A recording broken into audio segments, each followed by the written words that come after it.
The awakening above the moon. No one saw it arrive. One moment the sky above the moon was empty and silent. The next moment a massive silhouette hovered, there as if it had been hiding in plain sight for centuries. It did not move. It did not signal. It simply watched. Humanity had seen derelict ships before, but nothing like this. The Dreadnought filled half the lunar horizon, its surface carved with symbols no historian could recognize. Every scanner that touched it malfunctioned. Every probe that neared it dissolved into static. At first the world believed it was an alien weapon sent to intimidate us. Governments prepared evacuation shelters. Fleets were deployed around the moon in a trembling defensive ring. And yet the Dreadnought made no hostile move. It remained void still and patient. That patience was the most terrifying part. A predator lunges. A conqueror announces itself. But something that waits without blinking suggests intelligence older and colder than our own. Scientists searched through archives for any mention of such a vessel. They found almost nothing except a classified file stamped 4 decades ago. It spoke of a mysterious energy surge beneath the Arctic, ice and the sudden disappearance of an entire research station. No survivors. Only one scrambled note recovered from their failing comms. It contained 3 words. It is awake. None of this explained why the Dreadnought had chosen to reveal itself now. Then came the first sign of intention. The ship rotated 1 degree as if turning a titanic head to look at Earth. Every human satellite dimmed. Every signal flickered. People described a strange, instinctive feeling as if the sky itself were holding its breath. The Dreadnought did nothing else, but that single movement was enough to send a wave of unease through the world. Humanity had lived through wars, disasters, invasions, and even the fear of extinction. But this was different. This was not an enemy.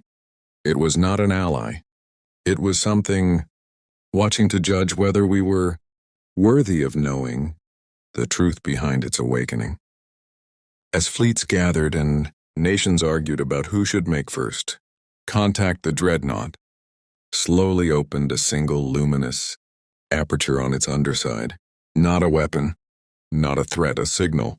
The ship was calling someone, and humanity feared that whoever it was calling might not be us in the light. The moment the aperture opened, the entire moon base trembled. A soft golden glow spilled across the barren surface, reflected in the eyes of every scientist, every soldier, every observer watching from Earth. It was beautiful and terrifying all at once. The light pulsed as if breathing, and with each pulse, systems around the globe began to flicker. Satellites, communications arrays, even distant deep space probes seemed to pause. The Dreadnought was not only alive, it was aware. Dr. Elena Vargas was the first to notice a pattern.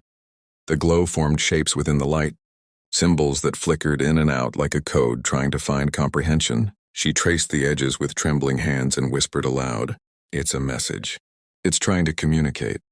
Her colleagues laughed at first, calling it a hallucination induced by stress. But when the light began to respond to her touch on the sensors, skepticism died instantly. The message was not in any language humans knew. It was in rhythm, in vibration, in geometry. Each symbol carried layers of meaning, like threads weaving across time. And within that weave, Elena felt a warning. The Dreadnought had been built by humans, yes, but not for humans. It had been intended for a far older war, a conflict long erased from history. Its creators had vanished before humanity even looked beyond the moon, leaving the Dreadnought to sleep in silence for centuries, waiting for a signal that might never come. Then the light expanded, enveloping the entire moon like a second sun. Everyone on Earth could feel it. Instruments went haywire, compasses spun, the auroras flared. It was a power that defied comprehension, as if the Dreadnought were speaking directly to the planet. And it was calling not to humanity but to something else, something still alive out there in the void. Military commanders debated whether to fire. Political leaders argued about first contact. Elena and her team begged restraint. The Dreadnought was not just a machine. It was a sentinel, a witness to a legacy older than humans, and now that it had awakened, it would act according to its own purpose. As the golden light reached its peak, the first signal finally reached human sensors. It was not threatening.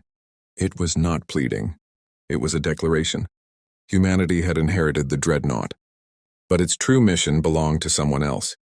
And whatever that mission was, the arrival of the Dreadnought meant the universe was about to remember humanity in a way no one could have imagined. Shadows stretched across the moon. The ship waited, and something else in the darkness began to stir, awakening beyond us. The Dreadnought hovered silently above the moon, its golden light now a steady pulse visible even from Earth. Humanity had come to understand one thing. This was not our weapon. It was never ours. Every fleet, every satellite, every human eye trained on it felt the same unease, and yet no one could look away. Dr. Elena Vargas stared at the readings, heart pounding. The symbols were no longer static. They moved with purpose, weaving intricate patterns that seemed to reach beyond space itself. The Dreadnought's pulse aligned with something deep in the cosmos, a frequency humans had only ever theorized. It was a beacon calling across the void. Then the shadows appeared. At first subtle distortions, like darkness bending unnaturally. Then shapes began to emerge, massive forms drifting just beyond the moon's orbit. Ships, creatures. The monitors could not tell, only that they were immense, silent and deliberate. The Dreadnought had awakened for them, not for us, and yet it had paused, waiting, as if to measure whether humanity was ready to witness what came next. Elena realized the truth in a sudden chilling clarity. The Dreadnought was a sentinel, a bridge between our species and something far older, far larger. It had not been built to protect us. It had been built to guard something or someone. Its creators had vanished, leaving it to lie in wait dormant until the right moment, and now the moment had arrived. The moon trembled. The Dreadnought shifted, revealing a vast underbelly that glowed with energy more intense than any fusion reactor humans had ever imagined. Beams of light shot outward, forming a lattice that stretched into the darkness, enveloping the approaching shapes.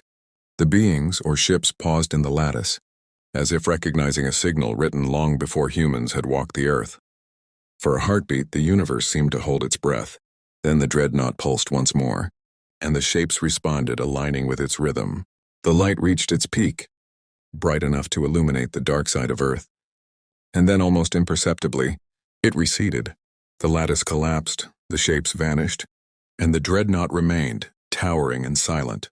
No one spoke for long minutes. Humanity had seen only a fraction of what had been awakened. The Dreadnought had returned to stillness, but everyone knew it would act again when the universe demanded it. Elena whispered to herself, knowing the truth would never be fully understood. This was not humanity's weapon. This was a legacy from a past we barely remembered and a future we could scarcely imagine. The human Dreadnought was awake, and we were no longer the masters of its purpose.